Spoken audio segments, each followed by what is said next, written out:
Le vent mordant du nord semblait déjà annoncer la fin lorsque les anciens Scandinaves levaient les yeux vers un ciel bas et lourd. Dans les longues nuits d'hiver, éclairées seulement par le feu vacillant des foyers, les récits du Ragnarök prenaient forme.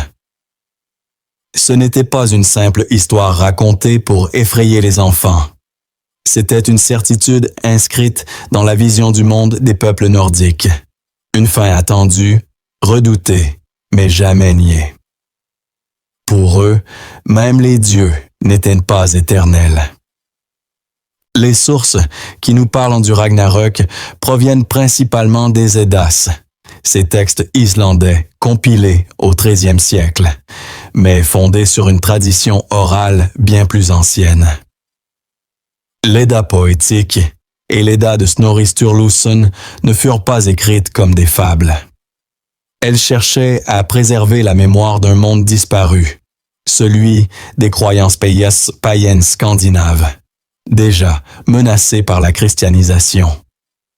Dans ces vers, la fin du monde n'est pas un châtiment divin pour les péchés des hommes. Elle est un événement cosmique inévitable, inscrit dans l'ordre même de l'univers. Tout commence par le Fimbulvetr, l'hiver terrible. 3 hivers successifs, sans été entre eux, s'abattent sur le monde. La neige tombe sans cesse, le vent hurle comme une bête affamée, et le soleil semble perdre sa force. Les sagas décrivent un froid si profond que les hommes s'entretuent pour survivre. Les liens familiaux se brisent. Les frères lèvent la main les uns contre les autres. Ce n'est pas la nature seule qui s'effondre, mais l'ordre moral lui-même. Pour les Scandinaves, cette dégradation du monde humain, premier signe que la fin approche. Dans le ciel, les présages se multiplient. Les loups Skull et Ati, poursuivants éternels du soleil et de la lune, finissent par les dévorer. Le monde plonge dans une obscurité totale. Les étoiles disparaissent. La mer se déchaîne, libérant le serpent Jörmungandr, dont le corps immense entourait jusque-là la terre. Chaque vague qui s'écrase contre les côtes semble porter l'annonce de la catastrophe finale. Les dieux eux-mêmes savent ce qui les attend. Odin, le père de tous, n'ignore rien de son destin. Depuis longtemps, il a sacrifié un œil pour acquérir la connaissance et pendu son propre corps à l'arbre du monde pour comprendre les runes. Pourtant, même cette sagesse ne peut empêcher la fin. Dans la vision nordique, savoir ce qui va arriver ne donne pas le pouvoir de l'éviter. Cela impose seulement le devoir de l'affronter avec courage. Lorsque les chaînes cèdent des Halselente, les monstres longtemps emprisonnés se libèrent. Fenrir, le loup gigantesque, rompt ses entraves et ouvre une gueule si large qu'elle semble vouloir avaler le ciel et la terre. Loki, le dieu rusé et traître, se libère à son tour et prend la tête des forces du chaos. Les morts quittent le royaume de Hel, embarqués sur le navire Nagelfar, construit avec les ongles des défunts. Cette image macabre rappelle l'importance des rites funéraires dans la société scandinave, où chaque détail comptait, même après la mort. Le champ de bataille final porte un nom lourd de sens. Vigrid, une plaine immense où dieux et monstres se font face. Les récits décrivent un fracas assourdissant, celui des armes, des cris, du tonnerre. Odin affronte Fenrir, sachant qu'il sera vaincu.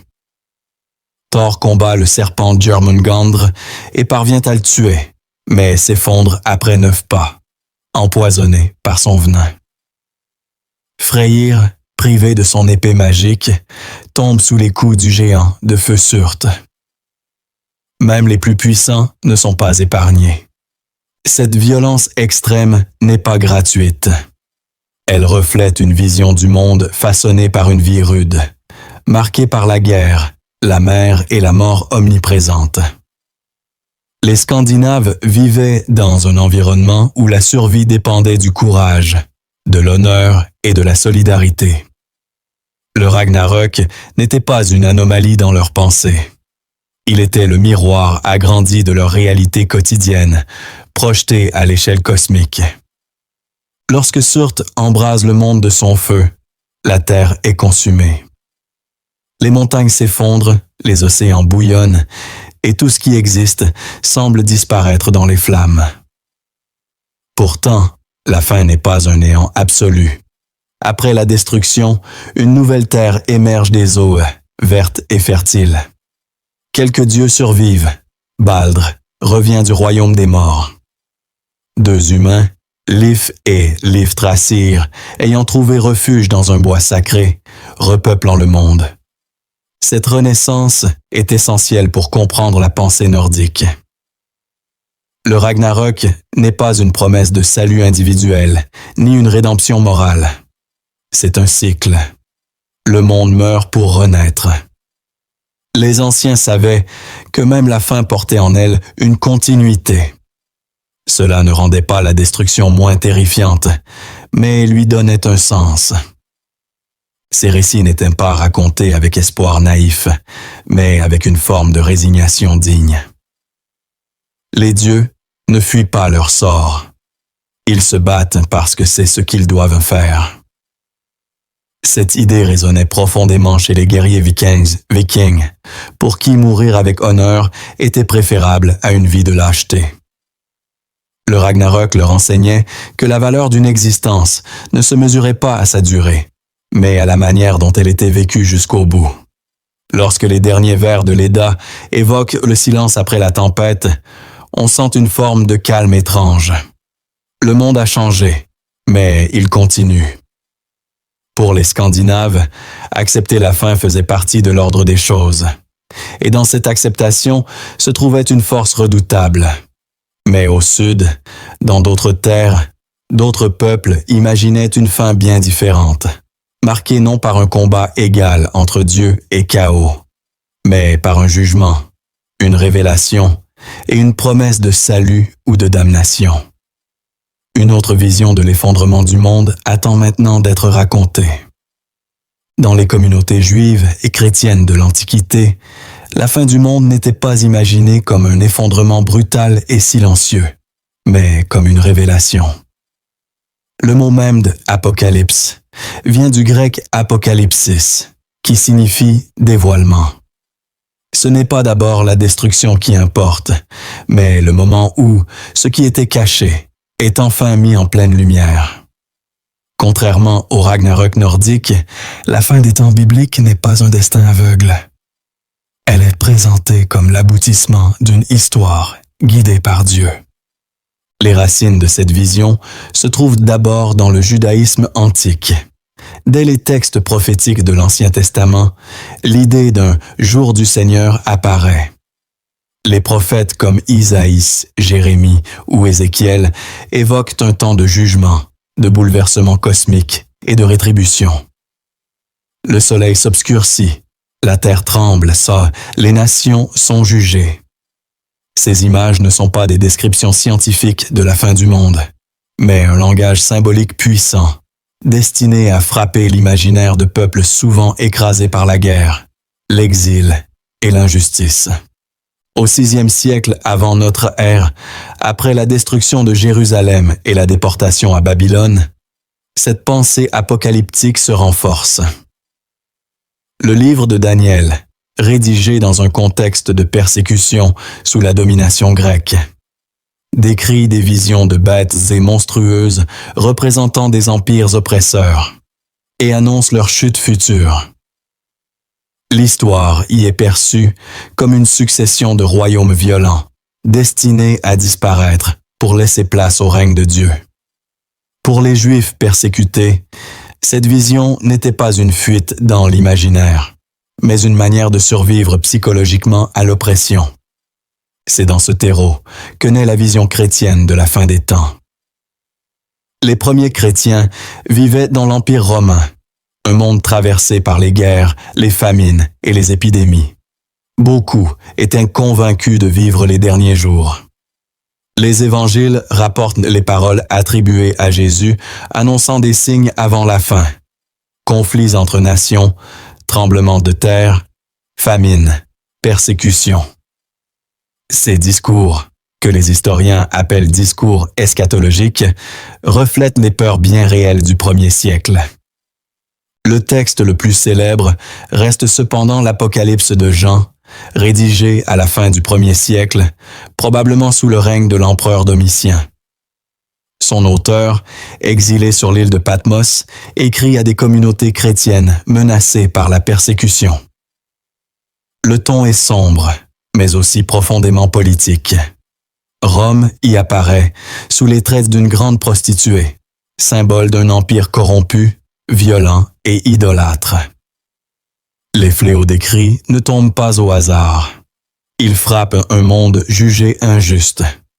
Les cavaliers de l'Apocalypse, souvent représentés dans l'art médiéval, incarnent des réalités bien connues des populations antiques.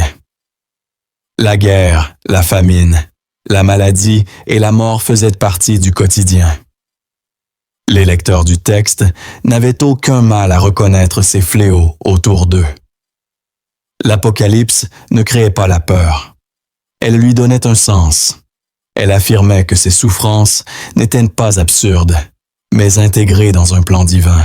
La fin des temps bibliques se distingue par la place centrale du jugement. Contrairement au mythe cyclique, ici l'histoire avance vers une conclusion définitive. Les morts sont ressuscités, les actes sont pesés, et chacun est confronté à ses choix. Cette idée répond à une profonde aspiration humaine à la justice. Dans un monde où les puissants échappaient souvent aux conséquences de leurs actes, la promesse d'un jugement final était profondément consolante pour les opprimés. Les images cosmiques sont saisissantes. Le ciel se roule comme un parchemin.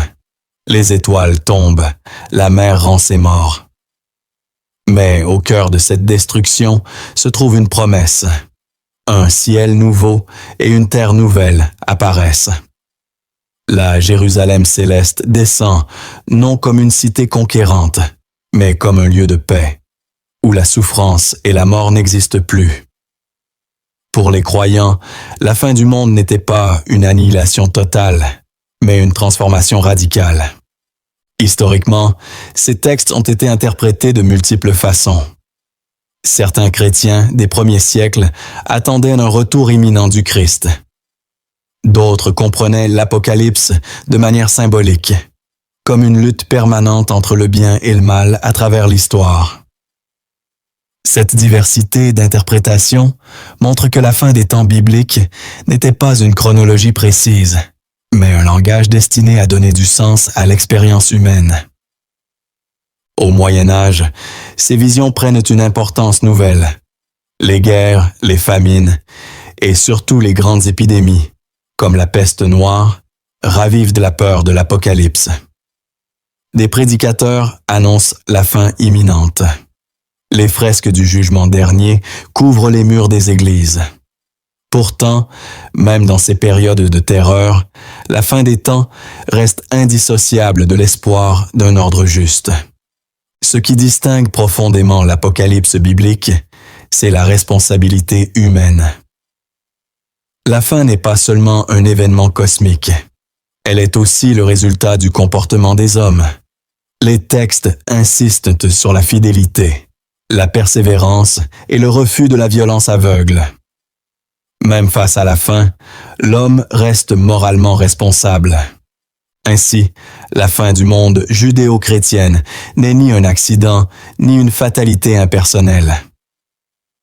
Elle est l'ultime acte d'une histoire perçue comme dirigée, où le mal est confronté, jugé et finalement vaincu.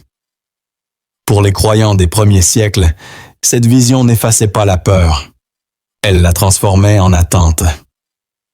Mais ailleurs, dans d'autres traditions, la fin du monde ne prenait pas la forme d'une révélation écrite ou d'un jugement final.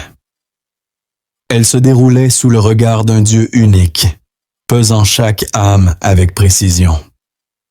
Dans le monde islamique naissant, une autre vision du dernier jour allait émerger, profondément marquée par la justice divine. la responsabilité individuelle et l'équilibre entre crainte et miséricorde. Dans les premières communautés musulmanes, la fin du monde n'était ni une rumeur lointaine, ni une spéculation abstraite. Elle faisait partie intégrante de la conscience quotidienne. Le jour du jugement, Yawm al-Qiyamah, n'était pas seulement un événement futur. Il était une certitude rappelée sans cesse dans le Coran et dans les paroles attribuées au prophète Muhammad, consignées plus tard dans les recueils de hadiths. Pour les croyants des 7e et 8e siècles, vivre signifiait se préparer à ce jour où toute existence serait mise à nu. Le contexte historique est essentiel pour comprendre cette vision. L'islam naît dans une Arabie marquée par des inégalités profondes, des guerres tribales incessantes et une justice souvent arbitraire. Dans ce monde instable, l'annonce d'un jugement universel où chaque acte serait pesé, résonnait avec une force particulière. Contrairement aux mythes où les dieux se battent entre eux, ici, un Dieu unique observe, enregistre et jugera sans erreur. Le Coran décrit la fin des temps avec une précision frappante. Les sourates mécoises, parmi les plus anciennes, sont particulièrement marquées par l'urgence du jugement. Elles évoquent une terre secouée par des tremblements violents, des montagnes réduites en poussière, des mers en feu. Ces images ne sont pas présentées comme des métaphores poétiques détachées du réel. Elles sont décrites comme des signes concrets destinés à réveiller des consciences endormies. Les sources historiques musulmanes montrent que les premiers auditeurs de ces révélations étaient profondément troublés. Des récits rapportent des hommes interrompant leurs activités, bouleversés par l'évocation du jour où même les liens familiaux seraient suspendus. Le Coran insiste sur ce point. Le père fuira son fils. La mère oubliera son enfant. Chacun sera seul face à ses actes. Cette solitude absolue du jugement tranche avec les sociétés tribales où l'identité collective primait sur l'individu. Le déroulement du jour du jugement suit une structure précise, transmise et commentée par des générations de savants. Un premier souffle de la trompe, confié à l'ange Israfil, met fin à toute vie. Le silence s'abat sur l'univers. Puis un second souffle annonce la résurrection. Les morts se relèvent, nus, sans bien, sans titre, ramenés à leur condition la plus simple. Cette image frappait des sociétés où le statut social définissait presque tout. Les textes insistent sur la balance, al-mizan.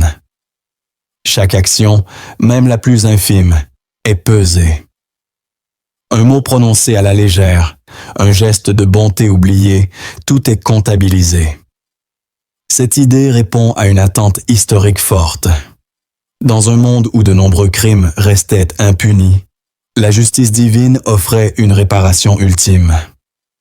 Les puissants ne pouvaient pas acheter leur salut. Les faibles n'étaient pas oubliés. Les descriptions de l'enfer et du paradis, Jannah et Jahannam, occupent une place centrale dans les sources.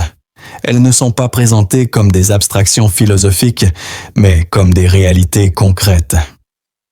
Le feu de l'enfer est décrit avec une intensité qui rappelle les paysages désertiques et volcaniques connus des Arabes. La soif, la chaleur, l'isolement y sont omniprésents. À l'inverse, le paradis est évoqué comme un lieu d'eau fraîche, d'ombre et de repos. Une image puissante pour des peuples vivant sous un soleil implacable. Historiquement, ces descriptions ont joué un rôle majeur dans la formation de l'éthique islamique. La fin du monde n'était pas seulement une peur. Elle était un cadre moral. Les actes quotidiens prenaient une dimension cosmique. Donner l'aumône, rendre justice, refuser l'oppression devenaient des gestes qui résonnaient bien au-delà de la vie terrestre. Les hadiths, recueillis au 8e et 9e siècle, complètent cette vision. Ils évoquent des signes précédant la fin des temps. L'injustice généralisée, la perte des repères moraux, la multiplication des conflits. Les historiens notent que beaucoup de ces récits reflètent les troubles politiques des premiers siècles de l'islam, marqués par des guerres civiles, des assassinats de dirigeants et des divisions profondes. La fin des temps servait aussi de lecture morale de l'histoire en cours. La figure du Mahdi, attendue dans certaines traditions, illustre cette tension entre histoire et eschatologie. Présenté comme un restaurateur de la justice avant la fin, il apparaît dans des périodes de crise, lorsque l'ordre semble irrémédiablement corrompu. Les chercheurs soulignent que ces attentes messianiques se renforçaient lors des grandes instabilités politiques, montrant à quel point la fin du monde était liée à l'expérience historique concrète. Contrairement à certaines visions apocalyptiques violentes, les sources islamiques insistent sur la responsabilité individuelle plutôt que sur la destruction aveugle. La fin ne justifie pas le chaos. Elle appelle à la retenue, à la justice et à la patience. Le croyant ne doit pas précipiter la fin, mais s'y préparer moralement. Lorsque le jugement est achevé, le Coran décrit un monde définitivement séparé entre justice et injustice. Il n'y a pas de cycle de destruction et de renaissance terrestre. L'histoire humaine atteint sa conclusion. Cette vision linéaire donne à chaque génération un rôle unique. Il n'y aura pas de répétition. Chaque époque est irréversible.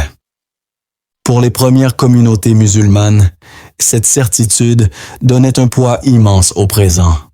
Chaque jour pouvait être le dernier. Chaque acte pouvait être décisif. La fin du monde n'était pas reléguée à un avenir lointain. Elle était toujours proche, suspendue au-dessus du temps.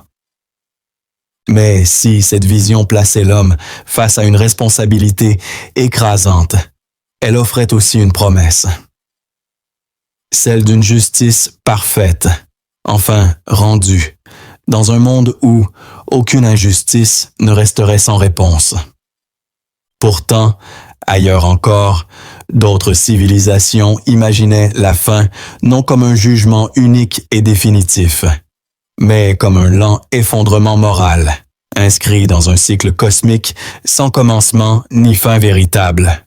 Dans l'Inde ancienne, la fin du monde prenait une forme radicalement différente, marquée par la dégradation du temps lui-même.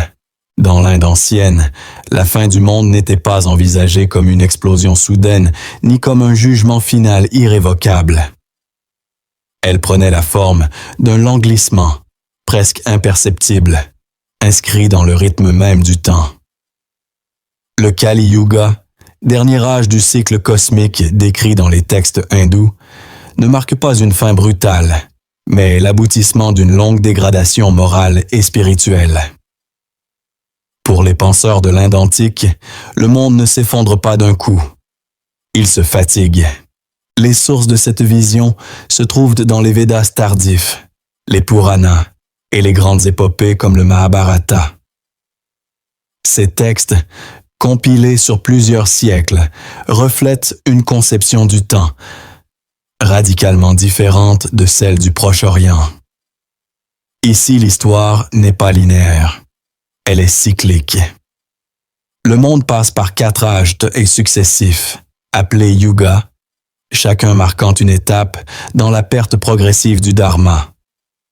L'ordre moral et cosmique qui maintient l'univers en équilibre. Le premier âge, le Satya Yuga, est décrit comme une époque de vérité et de justice parfaite.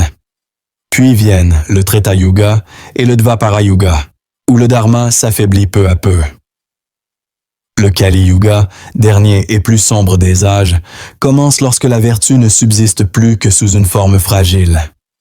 Selon la tradition, cette période débute après la mort de Krishna, événement que certaines chronologies situent symboliquement autour de la fin du 2e millénaire avant notre ère. Les historiens soulignent que cette datation n'est pas un repère historique au sens moderne, mais un cadre mythochronologique structurant la pensée indienne. Les descriptions du Kali Yuga sont profondément pessimistes. Les textes évoquent une époque où la vérité est méprisée, où les dirigeants gouvernent sans justice, où la richesse devient le seul critère de valeur. Les relations familiales se délitent. Les maîtres spirituels sont remplacés par des imposteurs. Ces descriptions ne visaient pas à prédire un avenir précis, mais à commenter le présent. À chaque période de crise, les auteurs et commentateurs reconnaissaient les signes du Kali Yuga dans leur propre société. Historiquement, cette vision s'est développée dans un contexte de transformation sociale profonde. L'urbanisation, la montée de nouveaux pouvoirs politiques et les conflits religieux ont nourri le sentiment que le monde ancien se désagrégeait. Le Kali Yuga offrait un cadre explicatif à ce malaise. Il permettait de penser le déclin sans y voir un échec définitif, puisque ce déclin faisait partie d'un cycle inévitable. Contrairement aux apocalypses guerrières, le Kali Yuga ne se manifeste pas par des batailles cosmiques spectaculaires. Sa violence est plus silencieuse. Elle s'exprime dans la corruption, l'oubli des devoirs, la perte de sens. Les catastrophes naturelles existent, mais elles sont secondaires. Le véritable désastre est moral. Les textes insistent sur la confusion des valeurs. Le bien et le mal deviennent difficiles à distinguer. La parole perd sa force. Les promesses ne lient plus. Cette lente dégradation rend la fin d'autant plus inquiétante. Il n'y a pas de moment précis où l'on peut dire que tout bascule. Le monde glisse vers l'obscurité sans s'en rendre compte. Cette idée reflète une observation fine des sociétés humaines. Les civilisations ne s'effondrent pas toujours dans le fracas. Elles s'usent. Pour l'autant, même au cœur du Kali Yuga, l'hindouisme ancien ne sombre pas dans le désespoir absolu. Les textes rappellent que, paradoxalement, cet âge sombre est aussi celui où la libération spirituelle est la plus accessible. Dans un monde corrompu, un simple acte de dévotion sincère aurait plus de valeur que de longues pratiques rituelles des âges précédents. Cette idée donnait aux individus une responsabilité personnelle immense. La fin du Kali Yuga n'est pas décrite comme une annihilation totale.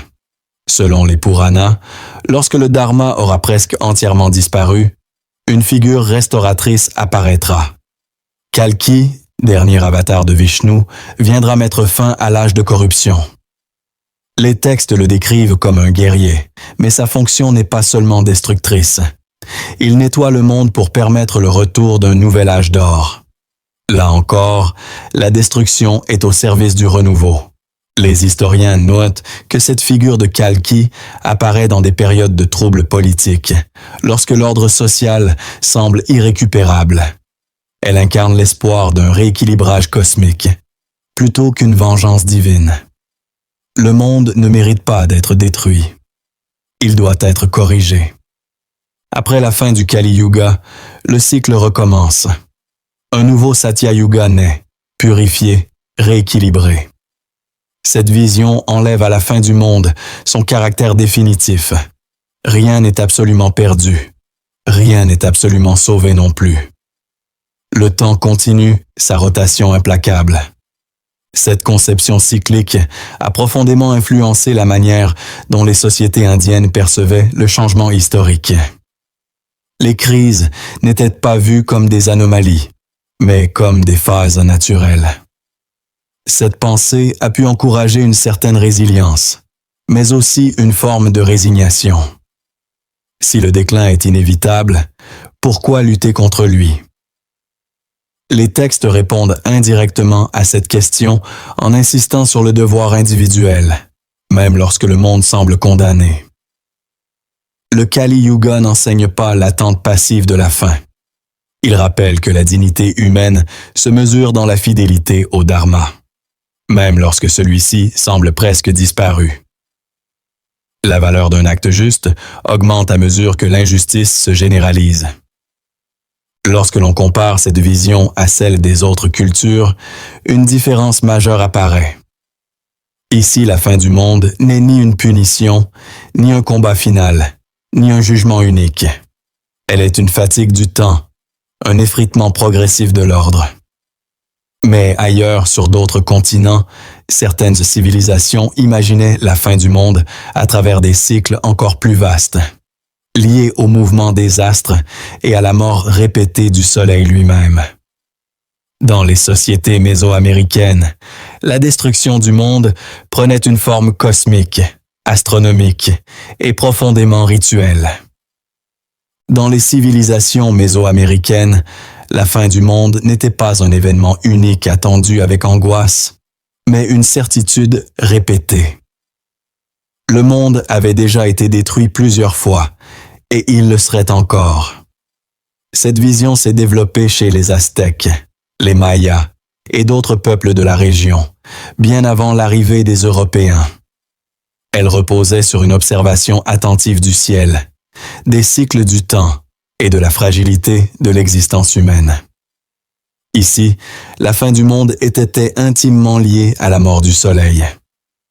Chez les Aztèques, cette conception est connue sous le nom des 5 soleils. Les sources coloniales, comme les chroniques de Bernardino de Sahagún, fondées sur des témoignages indigènes, rapportent que le monde avait déjà connu 4 ères successives, chacune gouvernée par un soleil différent. Chaque ère s'était achevée dans la destruction. Des hommes dévorés par des jaguars, noyés par des déluges, emportés par des vents dévastateurs ou consumés par le feu. L'humanité actuelle vivait sous le 5e soleil, et sa survie était loin d'être garantie. Cette vision du monde n'était pas une simple légende. Elle structurait la société, la religion et le pouvoir politique. Le soleil n'était pas un astre passif. Il devait être nourri pour continuer sa course dans le ciel. Sans nourriture, il s'arrêterait et le monde plongerait dans l'obscurité. Cette nourriture prenait la forme de sacrifices, notamment humains. Une réalité historique, attestée par de nombreuses sources archéologiques et écrites. Les Aztèques croyaient que le 5e soleil avait été mis en mouvement par le sacrifice volontaire des dieux eux-mêmes. Dès lors, les hommes avaient le devoir de rendre ce sacrifice. La fin du monde n'était donc pas inévitable au sens passif. Elle pouvait être retardée par l'action humaine. Cette responsabilité collective donnait un sens cosmique à chaque rituel. Chez les Mayas, la vision de la fin du monde était différente, mais tout aussi cyclique. Leur système calendaire, d'une précision remarquable, reposait sur plusieurs cycles imbriqués. Le compte long, souvent mal interprété à l'époque moderne, ne prédisait pas une fin définitive, mais marquait la fin d'un grand cycle et le début d'un autre. Les inscriptions mayas évoquent des dates de création et de destruction antérieures, bien avant l'existence de l'humanité actuelle. Les textes du Popol Vuh, rédigés après la conquête espagnole, mais fondés sur une tradition orale ancienne, racontent plusieurs tentatives de création de l'homme. Les premiers êtres sont détruits parce qu'ils ne respectent pas les dieux ou oublient leur origine. Ils sont anéantis par des catastrophes naturelles, des animaux ou des bouleversements cosmiques. Là encore, la destruction n'est pas punitive au sens moral strict. Elle est corrective. Le monde est refait jusqu'à trouver un équilibre acceptable. L'astronomie jouait un rôle central dans ces conceptions. Les mouvements du Soleil, de la Lune et de Vénus étaient observés avec une précision qui surprit les Européens. Les éclipses, les conjonctions et les cycles planétaires étaient perçus comme des moments de danger, où l'ordre cosmique pouvait vaciller.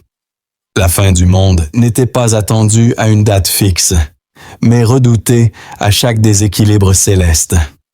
Cette peur cosmique explique en partie l'importance des rituels. Les sacrifices, les fêtes calendaires et les cérémonies publiques visaient à maintenir l'harmonie entre le ciel et la terre. Le pouvoir politique s'appuyait sur cette vision. Les dirigeants se présentaient comme les garants de l'équilibre cosmique. Si le monde continuait d'exister, c'était grâce à leur capacité à nourrir les dieux et à respecter les cycles sacrés. Les archéologues ont mis au jour des temples orientés avec précision vers des levées et couchers solaires spécifiques, notamment lors des solstices et des équinoxes. Ces alignements montrent que la fin du monde n'était pas une abstraction théologique. Elle était inscrite dans l'architecture, le calendrier et la vie quotidienne. Contrairement aux traditions judéo-chrétiennes ou islamiques, il n'y a pas de jugement final individuel dans ces visions mésoaméricaines. Le salut personnel n'est pas au centre. Ce qui compte, c'est que la survie du cosmos dans son ensemble. L'individu existe au service de l'ordre cosmique. La fin du monde n'est pas une punition pour les fautes humaines, mais la conséquence d'un déséquilibre entre les forces de l'univers. Lorsque les conquistadors espagnols arrivèrent au XVIe siècle, ces croyances furent souvent mal comprises ou caricaturées. Pourtant, pour les peuples mésoaméricains, ces visions donnaient un sens profond à l'existence. Vivre, c'était participer activement à la survie du monde. Chaque lever de soleil était une victoire provisoire contre l'anéantissement. La répétition des destructions passées ne rendait pas la fin moins redoutable. Au contraire, elle la rendait plus crédible. Le monde avait déjà disparu. Il pouvait disparaître encore. Cette certitude façonnait une relation intense au temps, où chaque cycle était précieux et fragile. Ainsi, dans les civilisations mésoaméricaines, la fin du monde n'était ni un mythe lointain, ni une métaphore morale. Elles étaient une réalité cosmique, intégrée dans le rythme du quotidien. Le soleil se levait chaque matin, mais rien ne garantissait qu'il se lèverait éternellement. Mais ailleurs, dans le bassin méditerranéen, une autre vision de la fin du monde se dessinait. Une fin marquée par le feu, les déluges et les caprices des dieux, reflétant une relation complexe entre l'humanité et des divinités profondément humaines dans leur passion et leur colère. Dans le monde grec et romain antique, la fin de l'humanité n'était ni définitive ni moralement uniforme. Elle prenait la forme de catastrophes cycliques, envoyées par des dieux puissants, mais profondément humains dans leurs émotions. Le feu et l'eau étaient les instruments privilégiés de cette destruction. Ces récits ne visaient pas à annoncer une date précise de la fin du monde, mais à expliquer la fragilité de la condition humaine face à des forces supérieures, imprévisibles et souvent capricieuses. Les sources grecques les plus anciennes évoquent déjà l'idée de destruction successive. Hésiode, dans les Travaux et les Jours, décrit les âges de l'humanité, depuis l'âge d'or jusqu'à l'âge de fer. Ce dernier, contemporain de l'auteur, est marqué par la violence, l'injustice et la perte du respect envers les dieux. Cette dégradation morale ne conduit pas immédiatement à une fin absolue, mais prépare le terrain à l'intervention divine. Le monde ne s'effondre pas sans avertissement. Il se dégrade. Le mythe du déluge, centré sur la figure de Deucalion, occupe une place majeure dans la pensée grecque. Selon les récits rapportés par Pindare et plus tard par Apollodore, Zeus, irrité par l'impiété des hommes, décide de les anéantir par les Ésos. Les pluies tombent sans interruption, les fleuves sortent de leur lit, et les cités disparaissent sous les flots. Deucalion et son épouse Pyrrha survivent grâce à une arche rudimentaire, rappelant des traditions de déluge présentes dans de nombreuses cultures anciennes. Ce déluge n'est pas une simple vengeance divine. Il est présenté comme une purification. Les hommes ont oublié la justice et l'hospitalité, valeurs centrales de la société grecque. Le châtiment vise à rétablir un équilibre rompu. Après la destruction, l'humanité renaît, recréée symboliquement lorsque Deucalion et Pyrrha jettent des pierres derrière eux, qui se transforment en hommes et en femmes. La fin du monde devient ainsi un recommencement. Le feu joue un rôle tout aussi important, Dans certaines traditions orphiques et stoïciennes, l'univers est périodiquement consumé par une conflagration totale appelée ekpyrosis. Cette idée développée par les philosophes stoïciens à partir du IVe siècle avant notre ère décrit un cosmos soumis à un cycle éternel de destruction par le feu, suivi d'une renaissance identique. Pour les stoïciens, cette fin n'est ni tragique ni injuste. Elle est rationnelle, inscrite dans la nature même du monde. Les Romains, héritiers de la pensée grecque, adaptèrent ces idées à leur propre vision de l'histoire. Ovide, dans les Métamorphoses, offre l'un des récits les plus détaillés des fins du monde antique. Il décrit successivement les âges de l'humanité et insiste sur la corruption de l'âge de fer, marqué par la cupidité, la guerre et la trahison. Le déluge envoyé par Jupiter y apparaît comme une réponse à la perte totale des valeurs fondamentales. Chez les Romains, ces récits avaient une fonction morale et politique. Ils rappelaient que même les civilisations les plus puissantes pouvaient disparaître. Rome elle-même, malgré sa grandeur, n'était pas à l'abri de la colère divine ou du destin. Cette conscience de la fragilité du monde nourrissait une réflexion sur la décadence, thème central de la littérature romaine tardive. La fin du monde grec et romaine ne se concentre pas sur le sort individuel des âmes.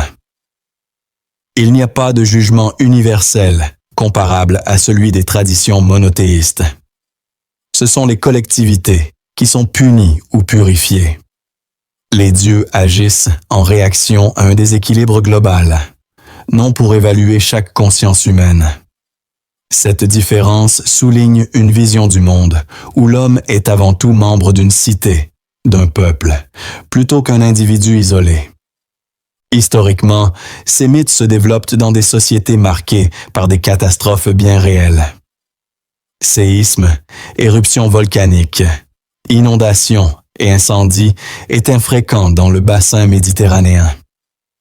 L'éruption du Vésuve en 79 après Jésus-Christ, qui détruisit Pompéi et Herculanum, renforça l'idée que la nature pouvait anéantir des villes entières en un instant. Les récits mythologiques donnaient un cadre symbolique à ces expériences traumatisantes. Le feu, dans la pensée antique, est ambivalent.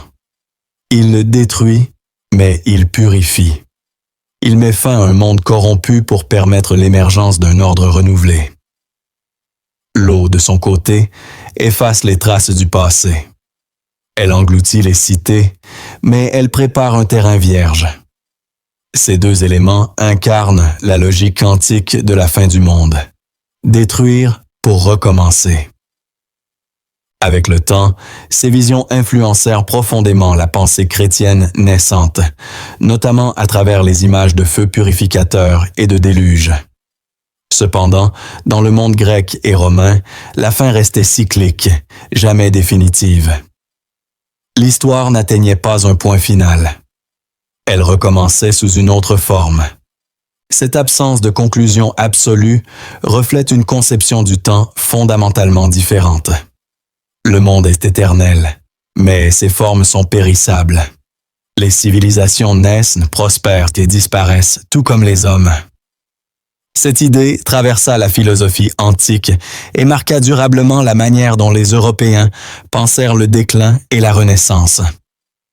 Lorsque l'on contemple ces récits, on comprend que pour les Grecs et les Romains, la fin de l'humanité n'était pas une aberration, mais une possibilité toujours présente, inscrite dans l'ordre du monde. Le feu et l'eau n'étaient pas des ennemis, mais des forces de rééquilibrage. Mais une dernière question demeure. Après avoir exploré ces visions multiples de la fin du monde, que nous disent-elles réellement sur ceux qui les ont imaginées? Au-delà des dieux, des catastrophes et des cycles, ces récits révèlent une inquiétude universelle, partagée par toutes les civilisations face à la fragilité de leur propre existence. Lorsque l'on observe l'ensemble de ces récits de fin du monde, un constat s'impose. Aucune civilisation ancienne n'imaginait l'anéantissement total comme un simple spectacle de destruction gratuite. Derrière chaque vision apocalyptique se cache une tentative profondément humaine de comprendre la fragilité de l'existence, la violence de l'histoire et l'injustice apparente du monde. La fin du monde, loin d'être une obsession morbide, était un outil intellectuel et moral pour penser le présent. Dans les sociétés nordiques, la certitude du Ragnarök reflétait une vie exposée en permanence au danger. Les hivers longs, la mer imprévisible, la guerre constante forgeaient une culture où la mort faisait partie du quotidien. Imaginer des dieux condamnés à mourir, mais décidés à se battre malgré tout, donnait une dignité cosmique au courage humain. La fin du monde révélait une civilisation qui valorisait l'honneur plus que la survie, et la fidélité à ses devoirs plus que l'espoir d'un salut éternel. Dans les traditions judéo-chrétiennes, la fin des temps exprimait une autre urgence, celle de la justice. Dans des sociétés marquées par l'exil, l'oppression et la domination impériale, l'idée d'un jugement final offrait une réponse à l'injustice du présent. Les puissants ne seraient pas éternellement impunis. Les souffrances n'étaient pas vaines. La fin du monde devenait le moment où l'histoire, enfin, ferait sens. Cette vision révèle une profonde confiance dans l'idée que le monde, malgré ses horreurs, est gouverné par une logique morale. L'islam ancien hérite et renforce cette centralité de la responsabilité individuelle. Le jour du jugement n'est pas seulement un événement futur, mais un rappel constant. Chaque action, même invisible aux yeux des hommes, est conservée. Cette vision naît dans un monde tribal où la vengeance collective dominait. Elle propose une rupture radicale. L'individu n'est plus dilué dans son clan. Il est seul face à ses choix. La fin du monde révèle ici une civilisation qui cherchait à transformer en profondeur la relation entre l'homme, la justice et le pouvoir. L'hindouisme ancien, à l'inverse, refuse l'idée d'une conclusion définitive. Le Kali Yuga exprime une fatigue du monde plutôt qu'un châtiment. Cette vision naît dans des sociétés qui observaient la lente érosion des valeurs, les transformations sociales, les cycles politiques. La fin du monde devient un langage pour décrire le déclin, sans sombrer dans le désespoir. Elle révèle une civilisation profondément consciente de la répétition historique, où la chute n'est jamais finale et où la renaissance est toujours possible. En Mésoamérique, la fin du monde prend d'une dimension cosmique au sens le plus littéral. Le soleil peut mourir. Le ciel peut s'arrêter. Ces civilisations vivaient dans un rapport intime avec les cycles astronomiques. Leur survie dépendait des saisons, des pluies, des équilibres naturels. Imaginer un monde détruit par la disparition du soleil n'était pas une métaphore abstraite. C'était une angoisse concrète. Ces récits révèlent des sociétés où l'homme n'est pas au centre, mais un maillon fragile d'un cosmos vivant. Chez les Grecs et les Romains, enfin, la fin du monde sert de miroir à la décadence humaine. Le feu et le déluge nettoient un monde corrompu pour lui permettre de renaître. Ces civilisations, confrontées à l'essor et à la chute des cités, à la violence politique et aux catastrophes naturelles, voyaient l'histoire comme une succession de cycles. La fin du monde n'était pas un échec, mais une nécessité périodique. Elle révèle une pensée lucide, parfois désabusée, sur la fragilité des civilisations, même les plus brillantes. Ce qui relie toutes ces visions, malgré leurs différences, est frappant. Aucune ne présente la fin du monde comme absurde. Elle est toujours justifiée, expliquée, intégrée à un ordre plus vaste. Les anciens refusaient l'idée d'un chaos sans sens. Même la destruction devait avoir une cause, une logique, une fonction. Cette obsession du sens révèle une inquiétude universelle. L'homme ancien, comme l'homme moderne, refusait de croire que tout puisse disparaître sans raison. Il est également frappant de constater que ces récits apparaissent souvent dans des périodes de crise. Guerre, famine, invasion, effondrement des structures sociales. La fin du monde surgit lorsque le monde réel semble déjà en train de se briser. Les mythes ne créent pas la peur. Ils l'organisent. Ils lui donnent une forme supportable, partageable, transmissible. Historiquement, ces récits ont aussi servi à encadrer le comportement humain. Ils rappellent les limites du pouvoir, la fragilité des empires, la responsabilité individuelle. La fin du monde n'était pas seulement un récit sur demain. C'était un avertissement pour aujourd'hui. Une manière de dire que rien n'est éternel. Ni la richesse, ni la domination, ni la violence. Il serait tentant de voir, dans ces visions anciennes, de simples superstitions, dépassées par la science moderne. Pourtant, leur persistance à travers les siècles montre qu'elles répondent à des questions fondamentales. Que faisons-nous de notre temps? Que laissons-nous derrière nous? Que vaut une civilisation lorsque tout s'effondre? Ces interrogations n'ont pas disparu. Elles ont seulement changé de langage. Les anciens regardaient le ciel, les saisons, les catastrophes naturelles. Ils y lisaient des signes de fin. Aujourd'hui, l'humanité observe d'autres indicateurs. Le climat, les armes, l'épuisement des ressources. Les mots ont changé, mais l'angoisse demeure. Comme autrefois, nous cherchons à comprendre si notre monde est durable ou s'il est déjà engagé sur une pente irréversible. Ainsi, ces récits de fin du monde ne parlent pas seulement du passé. Ils nous parlent de nous.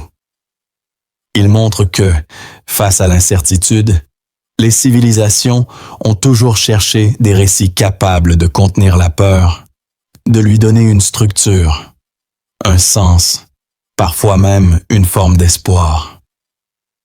Lorsque le monde s'éteint dans ces mythes anciens, ce n'est jamais dans le silence. C'est dans le fracas des questions humaines, celles qui traversent les siècles sans jamais trouver de réponse définitive. Et peut-être est-ce là leur véritable fonction. Non pas prédire la fin, mais nous obliger à regarder en face la fragilité de tout ce que nous appelons un monde.